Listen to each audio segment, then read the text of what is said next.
अदावर्स professor Amjad नज़ीर नाजुक programme दर्पण लेकर हाजिर है। ये है यूट्यूब चैनल इंकशाफ।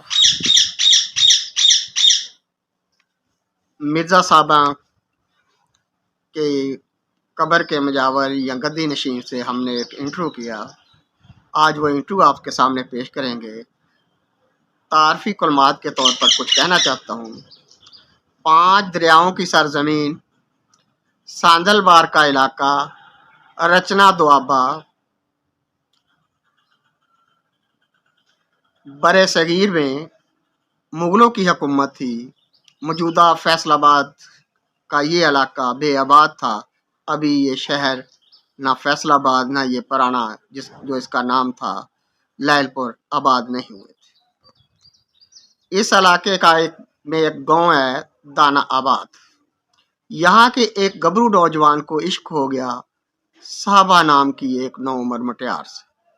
वफा के सफ़र में खीवा ज़िला जंग से साथ रहने का वादा निभाने के लिए दाना आबाद के मिर्ज़ा नाम के इस जीवन साथी के साथ चली आई।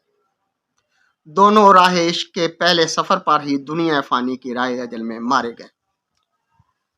मारे नहीं गए, अमर हो गए। ये वाक़यात बातफ़सील बाद में हम एक और किस्त में पेश करेंगे और हम आपको ये भी बताएंगे कि इस मज़ार तक आप कैसे पहुंच सकते हैं और मज़ार की क्या हालत है। हमारे साथ हमारे मोहतरम दोस्त ताहिर भट्टो साहब थे। उन्होंने और मैंने दोनों ने मिलकर इन दो मोहब्बत करने वालों की कब्रों पर हाज़िरी थी। ताहिर भट्टो साहब बहुत अच्छे कोऑर्डिनेटर हैं। उन्होंने मुझे हर तरह की सफ़ी सहूलत दी। ताहिर भट्टो साहब एक नफीस, हंसमुख और मिलनसार शख्सियत के मालिक हैं और मेहमान नवाज हैं। इस मौका पर मज़ार के गद्दी नशीन वलायत अली शाही खर्ल, साकन ठट्टा जलका शाही खर्ल, ये उनकी नस्ल ही में से हैं, उनके ख़ानदान में से हैं, जो अब दाना आबाद से इस गांव की तरफ अक्सर लोग हिजरत कर गए थे या चले गए थे, तो ये वहाँ के रहने वाले, लेकिन अब ये मिर्ज़ा साहबा के मज़ार पर ही होते हैं और ये इसके गद्दी नशीन हैं। बकौल इनके वो उनके ख़ानदान की 9वीं पुश्त में से हैं। जो उनसे हमने इंटरव्यू किया वो आपको पेश करते हैं। बाद अज़ाम अलग से मिर्ज़ा साहब की दास्तान तफसीली तौर पे और तारीख़ी तनाज़र में पेश करेंगे। नीज़ आपको मज़ार तक ले जाने का रास्ता, मसाइल और वहाँ की मज़ार की सूरत हाल या हालत के बारे में भी बताएंगे। सरेदफ़ आप गद्दी नशीन वलायत अली की गुफ्तगू से महजूज हाँ। अपना नाम दसो। वलायत मुख्य दा शाही मिर्जे दे दरबार दा गद्दी नशीन। अच्छा ते ਤੁਸੀਂ ਉਹਨਾਂ ਦੀ ਨਸਲ ਵਿੱਚੋਂ? ਹਾਂ, ਗਰਜੇ ਦੀ ਅਸੀਂ ਨਸਲ ਵਿੱਚੋਂ ਦਰਬਾਰ। ਕਿੰਨੀ ਪੀੜ੍ਹੀਆਂ ਉੱਤੇ ਹੋ ਤੁਸੀਂ? ਮੇਰੀ ਨਾਵੀਂ ਹੈ ਦਾ ਵੀ ਮੇਰਾ ਪੋਤਰ 11ਵੀਂ ਹੈਗਾ ਪੋਤਰਾ। ਅੱਛਾ ਤੁਹਾਡੀ ਨਵੀਂ ਹੈ? ਮੇਰੀ ਨਾਵੀਂ। ਅੱਛਾ ਤੇ ਜਿੱਥੇ ਜੀ ਹੁਣ ਖੜਿਆ ਹੈ ਨਾ ਹਾਂ ਇਹ 585 ਇਸ ਪਿੰਡ ਦਾ ਲੰਬੋਰੇ ਤਹਿਸੀਲ ਜੜਾਲਾ ਜ਼ਿਲ੍ਹਾ ਫੈਸਲਾਬਾਦ। ਅੱਛਾ ਇੱਥੇ ਚੜਦੇ ਤਿੰਨਾਂ ਮਿਲਾਂ ਤੇ ਫੈਸਲਾਬਾਦ ਦੀ ਹਦੂਦ ਇੱਕ ਡੇਕ ਦਾਨਾਬਾਦ ਕੋਲ ਬਿਲਕਦੀ ਰਾਵੀ ਦਰਿਆ ਨੂੰ। ਹਾਂਜੀ ਹਾਂਜੀ ਬਿਲਕੁਲ ਲੰਘ ਇਹ ਰਾਵੀ ਇੱਥੋਂ ਕਿੰਨਾ ਦੂਰ ਹੈ ਜੀ? ਹੈ 7-8 ਮੀਲ ਸੈयद ਵਾਲਾ। ਇਹ ਮੁੱਢੇਕ ਦੇ ਚੜਦੇ ਕਿਨਾਰੇ ਜਿਹੜਾ ਹੁਣ ਸੈयद ਵਾਲਾ ਰਾਵੀ ਦੇ ਕਿਨਾਰੇ ਹੈ। ਕਿਨਾਰੇ। ਅੱਛਾ ਇਹ ਜ਼ਮੀਨ ਦੇ ਬਾਰੇ ਦੱਸੋ ਨਾ ਜੀ। ਸਾਰੀ ਦੱਸਣ ਲੱਗਾ। ਹਾਂਜੀ ਇਹ ਮੁੜ ਜਦੋਂ ਬਦਲਾ ਲਿਆ ਗਿਆ ਸਾਡੇ ਵਟਕੇ ਦਾਨਾਬਾਦ ਛੱਡ ਕੇ ਆਰਾਮਤ ਚਲਿਆ ਗਿਆ ਆਪਣਾ ਤਹਿਸੀਲ ਦਸਕਾ ਜ਼ਿਲ੍ਹਾ ਸਿਆਲ। इसके अपने 4 पिंड साइयां देन 5। अच्छा उदो अफजल साई सफकर या मिश्रा दे दौरे च जुमरे। अच्छा आंगले। अच्छा ये राव जलसाई वाल नु ठप गया। उदो हटिया जिथे हुण अपना ठट्टा भी जल का मिर्जे तू दरबार तू चढ़दे ना अपना ठाणा सैयद वाला तहसील जिला ननकाना जेड़े दे बाई गरजे दी नस्ल बैठी। सही इथे राव जल आया को 5 सालां पिछों दोए खूह दित्तो पानी वास्ते। अच्छा अच्छा एक और फैसलाबाद दी दूध है जो ननकाने दी। अच्छा अच्छा इस अंग्रेजां दी हुकूमत आई उन्हां नारा कड़ियां जमीनां ਹੁਣ ਤੁਸੀਂ ਇਹ ਦੱਸੋ ਥੋੜੀ ਜਣ ਰਹਿ ਗਈ। ਚਲੋ ਸਮਝ ਇਹ ਜਗੀਰ ਜਦੋਂ ਅੰਗਰੇਜ਼ਾਂ ਦੀ ਹੁਕੂਮਤ ਸੀ ਕੌਮਾਂ ਸਾਡੇ ਵਟਕੇ ਦਿਖਿਆ ਗਿਆ 300 ਖਰੋ ਸੱਡਿਆਂ ਦੇ ਮੱਝਾਂ ਦੇ ਛੱਡ ਤੇ ਜਾਂ ਮਿਰਜੇ ਦਾ ਬਦਲਾ ਲਿਓਨੇ। ਅੱਛਾ ਉਹ ਖੀਵਾ ਕੋਈ 20 ਮੀਲ ਦੀ ਜੰਗੂ ਚਣਿਓਟ ਵਾਲੇ ਰੋਡ ਤੇ ਜਾਵੀ ਹੁਣ ਖਾਨ ਖੀਵਾ ਅੱਡਾ ਬਣ ਗਿਆ। ਭਾਨਾ ਰੋਡ ਤੇ ਹੈ ਉਹ। ਅੱਛਾ ਓਏ 300 ਸਾਡਾ ਖਰ ਉਹ ਹਕੂਮਤ ਚੱਲੇ ਦਾਨਾਬਾਦ ਛੱਡ ਗਏ ਅੱਛਾ। ਰਾਹ ਰਮ ਦੀ ਨਸਲ ਬੈਠੀ ਹੁੰਦੇ ਬਾਬੇ ਦੀ ਡਸਕੇ ਚੋਂ ਅੱਛਾ ਇਹ ਅਬ ਅਸੀਂ ਬੈਠੇ ਹਾਂ ਗਰਜੇ ਦੀ ਨਨਕਾਣੇ ਦੀ ਦੂਦੇ ਡੇਕ ਦੇ ਛੜਦੇ ਕਿਨਾਰੇ ਅੱਛਾ। ਲੰਦੇ ਸਰਜੀਏ ਦੀ ਡੇਕ ਤੋਂ ਛੜਦੇ ਗਰਜੇ ਦੀ ਤੇ ਨੂਰ ਸਮਨ ਦੀ ਸਾਹੀਵਾਲ ਦੇ ਨਾਲ ਉਹਨਾਂ ਕੁਤਬ ਨੂੰ ਜਾਵੇ ਡਿਪਟੀ ਦਾ ਚੱਕ ਹੁੰਦਾ ਨਾਲ ਬੱਲੋ ਆਣਾ ਪਿੰਡ ਹੈ ਅੱਛਾ ਅਲੀ ਸ਼ਹਿਰ 100 ਇਹਦੇ ਜਿਹੜਾ ਤਿੰਨਾਂ ਬਿਰਾਂ ਦੀ ਜਗ੍ਹਾ ਨਸਲ ਚੱਲੀ ਹੁੰਦੀ ਅੱਛਾ ਅੱਛਾ ਕਿ ਮੇਲਾ ਹੁੰਦਾ 28 ਮਾਰਚ ਤੇ 29 ਨੂੰ ਆਪਾਂ ਛੱਟਾਂ ਵਾਲੀ ਕਬੱਡੀ ਕਰਾਉਂਦੇ ਆ 28 ਮਾਰਚ ਇੱਥੇ ਜੀ ਇੱਥੇ ਹੋਣਾ 28 ਮਾਰਚ ਨੂੰ ਹੋਣਾ ਹੋਣਾ। ਅਸੀਂ ਪਹਿਲੇ ਆ ਗਏ ਰੋਟਾ ਮਰਾਤ ਹੈ ਨਾ ਹਾਂ ਉਹ ਆਪਾਂ ਕਰਾ ਅੱਛਾ ਇਹ ਜੰਡ ਦਾ ਦੱਸੋ ਹੁਣ ਉਹ ਜਿਹੜੀ ਗੱਲ ਕਰ ਰਹੇ ਸੀ ਤੁਸੀਂ ਉੱਥੇ ਆ ਜਾ ਇਹ ਜੀ ਜੰਡ ਹਾਂਜੀ ਸਰ ਜੰਡ ਦੇ ਬਾਰੇ ਦੱਸੋ ਕੀ ਹੈ ਇਹਦੇ ਦੇ ਬਾਰੇ ਜਦੋਂ ਇਹ ਸਾਹਿਬਾਨ ਦੇ ਤੇ ਹੁੰਦਾ ਹੈ ਨਾ 12-1 ਵਜੇ ਇਸ ਸਾਈਡ ਨੂੰ ਹਾਂ 1-2 ਵਜੇ ਨੂੰ ਹਾਂ ਹਾਂ ਇੱਥੇ ਵੀ ਆਰਾਮ ਕਰ ਲਵਾਂਗਾ 5-6 ਮਹੀਨੇ ਮੀਲ ਦਾਨਾਬਾਦ ਰਹਿ ਗਿਆ ਹਾਂ ਹਾਂ ਇਹ ਸੇ ਬੈਠੇ ਨੇ ਉੱਥੇ ਕੋਈ ਪਰਿੰਦਾ ਬੈਠਾ ਹੁੰਦੇ ਝੁੰਝੇ ਚ ਕੀੜਾ ਹੈ ਅੱਛਾ ਸਾਹਿਬਾਂ ਕਿਹਾ ਮਿਰਜ਼ਾ ਇਹ ਨਿਸ਼ਾਨਾ ਵੀ ਖਾ ਵੀ ਕੀੜਾ ਮੇਰੀ ਜੋੜੀ ਚ ਆ ਜਾਵੇ ਤੇ ਪਰਿੰਦਾ ਵੀ ਬਚ ਜਾਵੇ ਹਾਂ ਕਿਆ ਹਾਂ ਬਾਤ। ਮੁਰਸ਼ਦ ਕਾਮਿਲ ਅਸੂ ਹਜ਼ਰਤ ਨੌ ਸ਼ਪਾਕ ਦਾ ਦਰਬਾਰ ਹੈ ਉਹ ਕਾਦਰਨ ਵਾਜਲ ਹੈਡ ਚਨਾਂ ਤੋਂ ਪਰਾਂ ਹਾਂ ਹਾਂ ਹੁੰਦੀ ਹੈ ਦੁਆ ਦਾ ਅੱਛਾ ਹੁੰਦੀ ਦਸ ਚੜੀ ਹੋਈ ਹੈ ਜੋ ਵੀ ਹੁੰਦੀ ਦੁਆ ਨਾਲ ਇਹਦੇ ਨਾਂ ਅੱਲਾਹ ਪਾਕ ਰੋਸ਼ਨ ਕੀਤਾ ਹੈ ਅੱਛਾ ਇਹ ਮੁੜ ਜੇ ਬੈਠੇ ਉਹ ਜੋ ਤੀਰ ਮਾਰਿਆ 360 ਤੀਰ ਕਮਾਉਂਦਾ ਸਕੂਲ ਅੱਛਾ ਉਹ ਉਹਦੀ ਚੁੰਝਾ ਹੀ ਲੱਗਾ ਪਰਿੰਦੇ ਦੀ ਜਾਂ ਚੁੰਝ ਪੱਟੀ ਜੀ ਖੀੜਾ ਸਭਾਂ ਦੀ ਜੋੜੀ ਜਾ ਗਿਆ ਤੇ ਪਰਿੰਦਾ ਵੀ ਉੱਡ ਗਿਆ ਸਹੀ ਸਲਾਮਤ ਅੱਛਾ ਅੱਛਾ। ਨਿਸ਼ਾਨੇ ਦਾ ਚੰਗਾ ਸੀ ਨਿਸ਼ਾਨੇ ਦਾ ਵੱਡਾ ਮਿਰਜ਼ਾ ਸਾਈਂ ਗਿਆ ਸਭਾਂ ਦੀ ਸੋਚ ਥੋੜੀ ਜਿਹੀ ਪਿੱਛੇ ਚਲੀ ਗਈ ਪੇਕਿਆਂ ਦੇ ਅੱਛਾ 360 ਤੀਰ ਕਮਾਉਂਦੇ ਮੇਰੇ ਪੇਕੇ ਹੀ ਆਵਾਰ ਆ ਗਈ ਦਾ ਨਿਸ਼ਾਨਾ ਬੜਾ ਹਾਂ ਹਾਂ ਉਹ ਬੱਚੇ ਛਿੱਕੀ ਥੋੜੀ ਰੱਖ ਤੀਰ ਆ ਗਏ ਸਿਰਫ 4 ਅੱਛਾ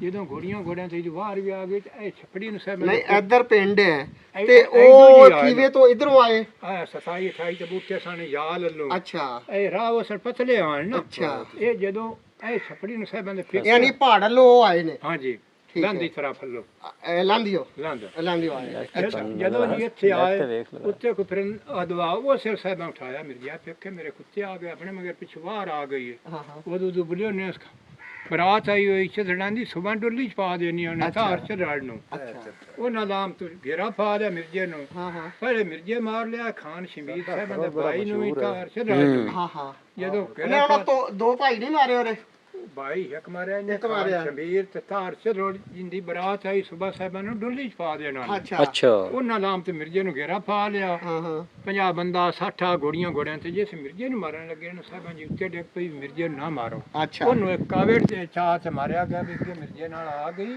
ਹਾਂ ਹਾਂ ਘੋੜੇ ਦਾ ਵਿਰਾ ਵੀ ਮਰੀ ਗਿਆ ਤੇ ਮੰਗੇਂਦੋੜ ਵਿੱਚ ਹੋਣੇ ਦਾ ਮਿਰਜ਼ੇ ਦਾ ਦੀਦ ਕਰਨ ਲੱਗੀ ਹਾਂ ਹਾਂ ਕਾਵੇੜ ਤੋਂ ਗਲਾ ਗੁੱਟ ਤੇ ਮਾਰਿਆ ਗਿਆ ਅੱਛਾ ਉਹਨਾਂ ਬੰਦੇ ਘੋੜੀਆਂ ਤੇ ਰੱਖੇ ਹਾਂ। ਪਿਛਾਂ ਖੀਵੇ ਹਾਂ ਹਾਂ ਇੱਕ ਬੱਕੀਆਂ ਦੀ ਵਫਾਦਾਰ ਜਾਨਵਰ ਅੱਗੋਂ 5-6 ਮੀਲੇ ਦਾਨਾਬਾਦ ਪਹੁੰਚੀ ਹਾਂ ਹਾਂ ਅੱਗੋਂ ਪਿਓ ਵਿਰਾਮਾ ਬੈਣ ਵੇਖੀ ਵੀ ਘੋੜੀ ਆ ਗਈ ਸਖਣੀ ਜਿਹੜੀ ਗਈ ਦਵੇਲਾ ਲੈਣ ਉਹਨਾਂ ਦੋਵੇਂ ਸਵਾਰਾਂ ਆ ਨਾਲ ਇਹ ਖਾਲੀ ਆਲਮ ਗਏ। ਲੋਹਾਰ ਨੇ ਵੀ ਗਾਇਆ ਜਿਹੜਾ ਆਲਮ ਲੋਹਾਰ ਗਾਇਆ ਨਾ ਹਾਂ ਮੋੜ ਤੂਫਾਨ ਤੇ ਉਹਦੇ ਜੀ ਕੋਈ ਫਰਕ ਨਹੀਂ ਉਸ ਮਣ ਕੇ ਫਰੋ ਦਿੱਤੇ ਚੰਗੀ ਗੱਲ ਆਲਮ ਲੋਹਾਰ ਕਿ ਆਰਫ ਲੋਹਾਰ ਆਲਮ ਲੋਹਾਰ ਇਹਦਾ ਪਿਓ ਸੀ ਆਲਮ ਨਾ ਹਾਂ ਲਾਲਾ ਮੁਸਾ ਦਰਬਾਰ ਹਾਂ, ਅੱਛਾ, ਜੀ, ਅੱਛਾ। ਗੁਜਰਾਤ ਵੱਲ। ਗੁਜਰਾਤ ਦਾ ਮੈਂ ਗਿਆ ਜੀ ਉੱਥੇ ਅੱਛਾ ਉਹ ਟਾਈਮ ਜੀ ਜਦੋਂ ਇਸ ਮਾਰ ਲੈ ਤਾਂ ਉਹਨਾਂ ਇਹਨਾਂ ਨੂੰ ਦੋਵਾਂ ਨੂੰ ਮਾਰਿਆ ਉਹਨਾਂ ਬੰਦੇ ਆਪਦੇ ਘੋੜੀਆਂ ਤੇ ਰੱਖੇ ਤੇ ਪਿੱਛੋਂ ਖੀਵਾ 20 ਮੀਲ ਕੇ 18 ਜਾ ਵੀ ਚਨੋਟ ਵਾਲੇ ਰੋਡ ਤੇ ਜੰਗੂ ਹਾਂ, ਹੁਣ ਖਾਨ ਖੀਵਾ ਅੱਡਾ ਬਣ ਗਿਆ ਹੈ। ਅੱਛਾ ਅੱਛਾ ਇੱਥੋਂ ਬੱਕੀ ਦੀ ਵਫਾਦਾਰ ਜਾਨ ਮਾਰ ਵੇਖੋ ਵੀ 5-6 ਮੀਲੇ ਦਾਨਾਬਾਦ ਪਹੁੰਚੀ ਅੱਗੋਂ ਪਿਓ ਬਿਰਾਮਾ ਬੈਣ ਵੇਖੀ ਵੀ ਘੋੜੀ ਆ ਗਈ ਸਖਣੀ ਜਿਹੜੀ ਗਈ ਦਵੇਲਾ ਲੈਣ ਉਹਨਾਂ ਦੋ ਆ ਖਾਲੀ ਗਈ ਹਾਂ ਹਾਂ ਘੋੜੀ ਪਿੱਛੇ ਮੋੜ ਹਟ ਪਈ ਪਿਓ ਬਿਰਾ ਮਗਰ ਟੁਰ ਪਈ ਵੀ ਜੰਗਲ ਬਾਹਰ ਹੈ ਹੁਣ ਕਿਤੇ ਜਾ ਰਹੀ ਹਾਂ ਹਾਂ ਘੋੜੀ ਉੱਤੇ ਆ ਤੇ ਖਲੋਰੀ ਪਿੱਛੋਂ ਪਿਓ ਬਿਰਾ ਹੈ ਨਚਾਇਆ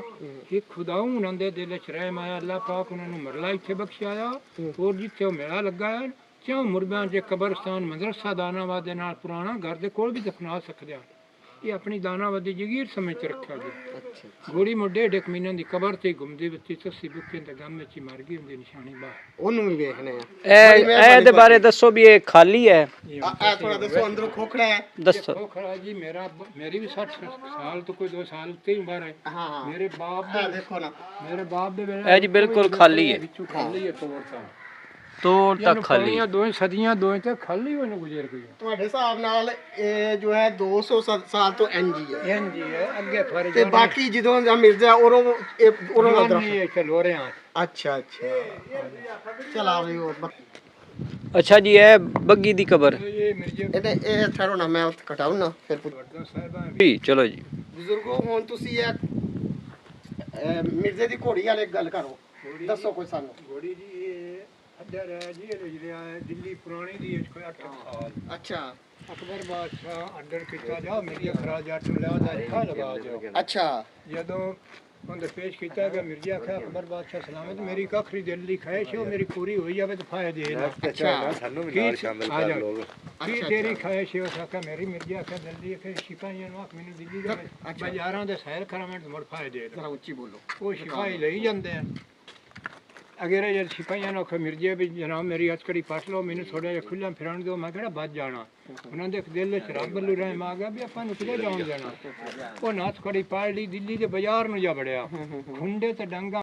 ਵਲੈਤ ਸਾਹਿਬ ਹੁਣ ਤੁਸੀਂ ਇਹ ਦੱਸੋ ਇਹ ਛੱਪੜੀ ਦਾ ਮਿਰਜ਼ੇ ਜੱਟ ਨਾਲ ਕੀ ਤਾਲੁਕ ਇਹ ਹੈ? ਜਦੋਂ ਘੋੜੀਆਂ ਘੋੜਿਆਂ ਤੇ ਸਾਹਿਬਾਂ ਦੇ ਪੇਕੇ ਆਏ ਨਾ ਮਗਰ ਮਿਰਜ਼ੇ ਦੇ ਅੱਛਾ ਸਾਈਆਂ ਜਾਂ ਘੋੜੀਆਂ ਘੋੜਿਆਂ ਨਾਲ ਖੁੱਚਾਂ ਦਾ ਹੀ ਪਿਆਰ ਹੁੰਦਾ ਹੈ। ਹਾਂ ਹਾਂ ਮਿਰਜ਼ਾ ਸਾਹਿਬਾਂ ਜੰਡੇ ਠਹਿਰ ਅੱਛਾ ਉਹ ਸਾਹਿਬਾਂ ਆਖਿਆ ਮਿਰਜ਼ਾ ਪੇਕੇ ਮੇਰੇ ਕੁੱਤੇ ਆ ਗਏ ਆਪਣੇ ਮਗਰ ਪਿੱਛੂ ਗਾਉ ਤਬਾਰ ਆ ਗਈ। ਅੱਛਾ ਇਹ ਉਹ ਸੇ ਮੁੜ ਮਿਰਜ਼ਾ ਉੱਠਿਆ ਸੁੱਤਾ ਅੱਛਾ ਉੱਠਿਆ ਤੇ 360 ਚ 4 ਤੀਰ ਪਏ। ਅੱਛਾ ਆ ਉਹਦੇ ਤੋਂ ਬੁੱਢੇ ਨੇ ਖਾਨ ਸ਼ਬੀਰ ਨੇ ਮਾਰ ਲਿਆ ਤਾਂ ਫਿਲਹਾਲ ਨਹੀਂ ਮਾਰ ਲਿਆ ਜਿਹੜਾ ਸਮੇਂ ਦਾ ਮੰਗੰਦੋੜਾ ਹਾਂ ਹਾਂ ਉਹ ਨਾਮ ਤੋਂ ਘੇਰਾ ਪਾ ਰਿਹਾ ਮਿਰਜ਼ੇ ਨੂੰ ਜਿਵੇਂ ਮਿਰਜ਼ੇ ਨੂੰ ਮਾਰਨ ਲੱਗੇ ਸਾਹਿਬਾਂ ਕਿਹੜੇ ਬੁੱਝੇ ਨੂੰ ਨਾ ਮਾਰੋ।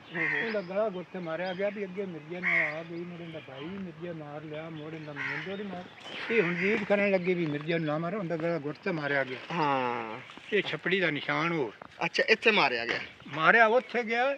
ਇਹ ਛਪੜੀ ਦਾ ਜਦੋਂ ਗੋੜੀਆਂ ਦੇ ਪਿੱਛੇ ਬਾਹਰ ਆਈ ਇਹਨੂੰ ਸਹਿਬਾਂ ਵੇਖਣ ਆਪਣੇ ਪੱਕੇ ਕੁੱਤੇ ਹਾਂ ਹਾਂ ਉਹ ਸ਼ਾਇਦ ਮੇਰੇ ਪੱਕੇ ਕੁੱਤੇ ਆ ਗਏ ਆਪਣੇ ਮਗਰ ਪਿੱਛੇ ਬਾਹਰ ਆ ਗਈ। ਇਹ ਛਪੜੀ ਦਾ ਜੀ ਨਿਸ਼ਾਨ ਹੈ। ਅੱਛਾ ਅੱਛਾ ਹਾਂਜੀ ਚੰਗਾ ਚਲੋ ਬੜੀ ਮਿਹਰਬਾਨੀ ਤੁਹਾਡੀ। ਅੱਲਾਹ